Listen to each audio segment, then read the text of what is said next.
Assalamualaikum teman-teman, berjumpa lagi dengan Aisyah Prasetya. Kali ini Aisyah akan membahas tentang proses penanaman padi. Teman-teman, pasti teman-teman penasaran kan dengan proses penanaman padi? Sama Aisyah juga. Nah, sebelum membahas lebih lanjut tentang proses penanaman padi, teman-teman jangan lupa ya untuk like, komen, dan subscribe. Yuk kita belajar bareng-bareng sama Aisyah. Let's go!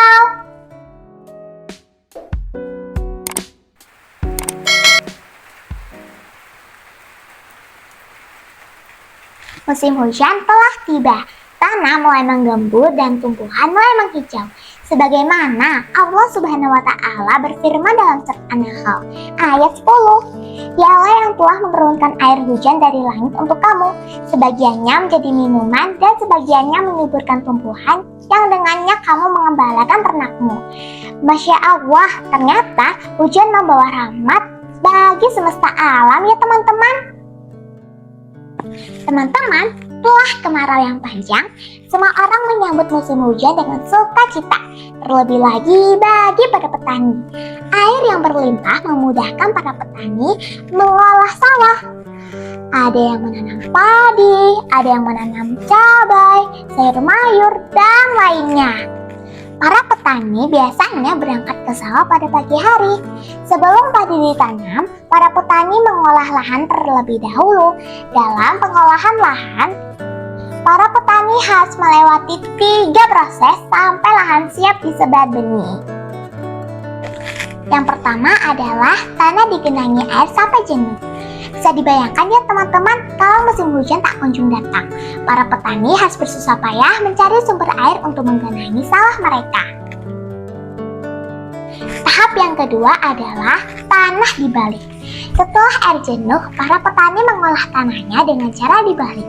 Biasanya mereka menggunakan traktor tangan agar tanah di sawah semakin gembur. Kita lanjut di tahap yang ketiga, tanah digaruk atau diratakan. Setelah tanah dibalik, kondisinya belum rata. Jadi, agar lahan siap tanam, para petani harus meratakan lahan tersebut yang disebut dengan istilah garuk. Lahan pun sudah rata dan siap disebar benih, dan para petani pun mulai menyebar benih padi, dan bibit padi pun mulai tumbuh. Hari pun berganti dan bibit padi telah menghijau.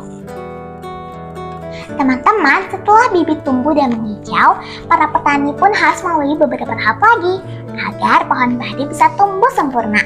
Bibit padi yang sudah tumbuh sekitar 18-21 hari setelah disebar harus dipindahkan ke lahan baru yang sebelumnya telah diolah. Proses ini disebut cabut bibit teman-teman. Dalam bahasa Jawanya dikenal dengan istilah daud. Padi dicabut dari lahannya dan dikumpulkan agar memudahkan pindah tanam. Para petani pun bersukacita menanam padi di lahan baru. Dengan diiringi doa dan semangat, para petani berharap padi yang ditanam tumbuh subur, dan ketika tiba waktunya panen, nanti hasilnya memuaskan. Teman-teman, setelah mengetahui proses penanaman padi, adakah teman-teman yang masih membuang nasi? Jangan lagi ya teman-teman, karena para petani sudah bekerja keras untuk penanaman padi. Teman-teman, jangan lupa ya untuk selipkan doa untuk para petani agar diberi keselamatan dan keberkahan. Amin.